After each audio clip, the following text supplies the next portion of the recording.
Hello বন্ধুরা, good morning সবাইকে। কেমন আছেন সবাই? আশা করব যে যেখান থেকে আজকের আমার এই ব্লগটা দেখছেন সবাই ভালো আছেন, সুস্থ আছেন এবং স্বাভাবিক আছেন। আমি এবং আমার পরিবারের সদস্যরাও সবাই ঠাকুরের আশীর্বাদে বেশ ভালো আছি। সংসারে কাজের পাশাপাশি প্রত্যেকটা গৃহিণীরই উচিত নিজের জন্য একটু সময় বের করে নেওয়া, কারণ নিজের কথা ভুলে গেলে একেবারেই চলবে না। নিজের প্রতি একটু যত্নশীল কিংবা অবসর সময়ে এমন কিছু কাজকর্ম করা যাতে অন্য কোনো চিন্তাভাবনা মাথার মধ্যে না আসে, এবং এই যে সংসারের প্রত্যেক দিন এক কাজ করতে করতে একটা একঘেয়েমিতা চলে আসে, সেটাকে দূর করার জন্য অবশ্যই প্রত্যেকটা গৃহিণীর উচিত নিজেকে সময় দেওয়া, নিজের জন্য একটু হলেও ভাবা।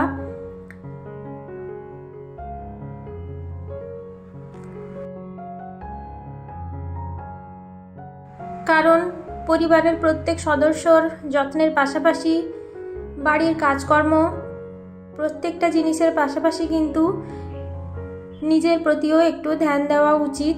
কারণ নিজে যদি ভালো না থাকি তাহলে অপরজনকে অবশ্যই আমি ভালো রাখতে পারবো না। ওই জন্য প্রত্যেকের উচিত নিজের প্রতি একটু যত্নশীল হওয়া। আর দিনের শেষে যদি দেখি যে সবার কথা ভাবতে গিয়ে নিজের চোখে মুখে কালি পড়ে গেছে, কিংবা মাথার মধ্যে চুলটা উস্কো খুস্কো, হয়তো সারাদিনে একবারও মাথায় চিরুনি দেওয়ার সময়ও হলো না, এসব করা কিন্তু একেবারেই উচিত নয়। কারণ একটা সময় আসবে যখন সব কিছু থেকে নিজেকেই বেশি আপন বলে মনে হবে। তো সেই সময়টার জন্য নিজেকে একটু গুছিয়ে সাজিয়ে নেওয়া অবশ্যই প্রয়োজন, সংসারের বাড়ি ঘরদোর জিনিসপত্রের পাশাপাশি। কারণ দিন শেষে যদি একবার হলেও আয়নায় নিজের মুখটা দেখি, তো সেটা দেখে যদি আমি স্যাটিসফাই না হই যে আমি আগে কি অবস্থায় ছিলাম আর এখন কি অবস্থায় পরিণত হয়েছে আমার, সেটা দেখে যদি আমার মনের মধ্যে একটা কুণ্ঠাবোধ তৈরি হয়, তাহলে তো সেটা নিজের জন্য খুবই ক্ষতিকর। আমার মনে হয় সবথেকে সেরা উপায় হলো নিজের মতো করে সমস্ত কিছু গুছিয়ে নেওয়া, নিজেকে নিয়ে বাঁচা।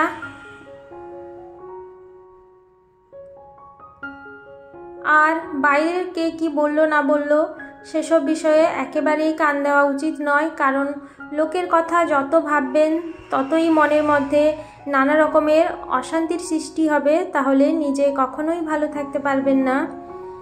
তো আপনাদের সঙ্গে গল্প করতে করতে এদিকে আমার বিছানা গোছানোর সাথে সাথে জামা কাপড়টাও গুছিয়ে নিয়েছি।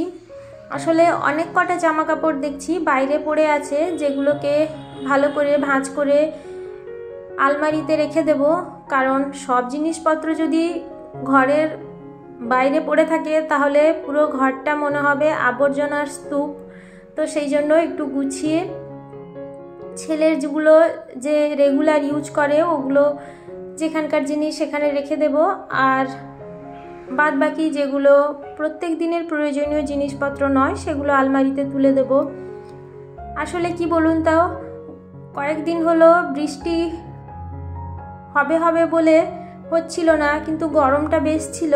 তারপরে গতকালকে যেভাবে মুষলধারে বৃষ্টি হয়েছে, তো দেখছি ওয়েদারটা একটু ঠান্ডা ঠান্ডা আছে। ওই জন্য আজকে ভাবছি যে ঘরদোর একটু ভালো করে পরিষ্কার করে নেব। আর বৃষ্টির পরের দিনকে তো নানা রকমের কাজ থাকে, ঘরদোর তো ভীষণভাবে নোংরা হয়ে থাকে।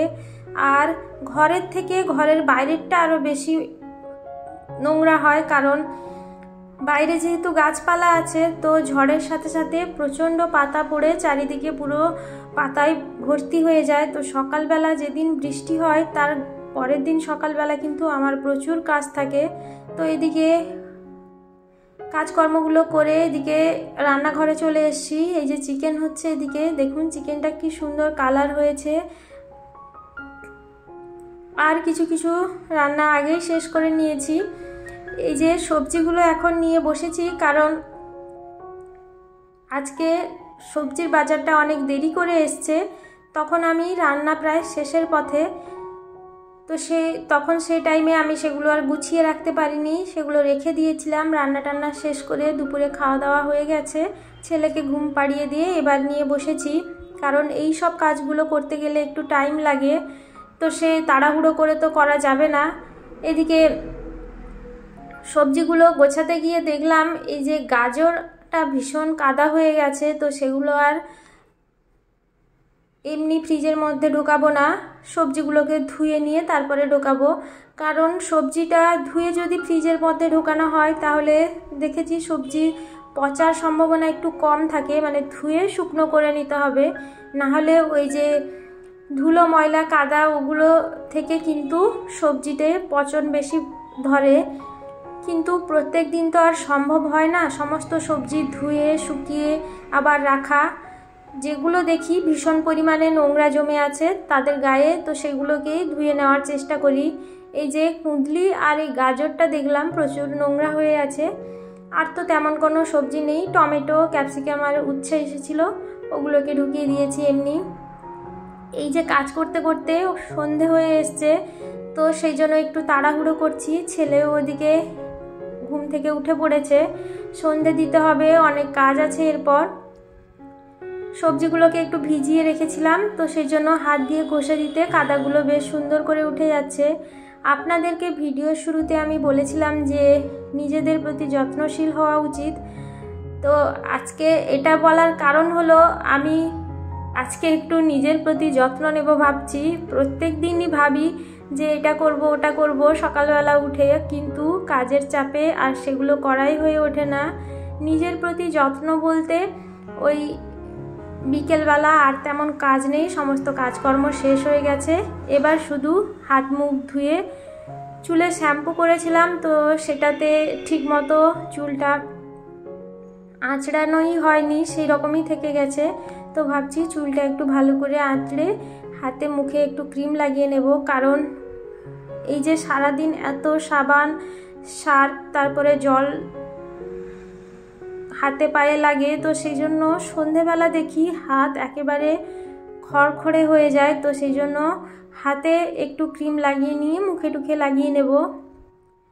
তো এটাই হচ্ছে আমার নিজের প্রতি যত্ন নেওয়া আর কি।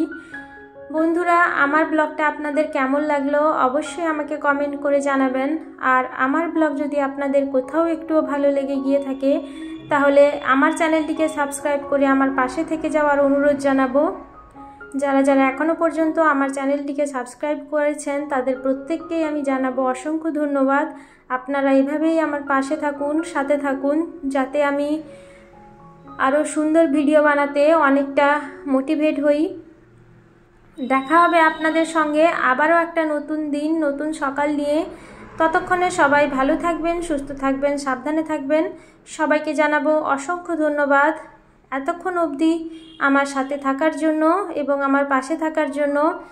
এভাবেই আমাকে সাপোর্ট করে যান, আমার সাথে থাকুন, যাতে আমি আমার এই পথ চলাটা খুব তাড়াতাড়ি সাফল্যের দিকে এগিয়ে যেতে পারি। সবাইকে জানাবো অসংখ্য অসংখ্য ধন্যবাদ।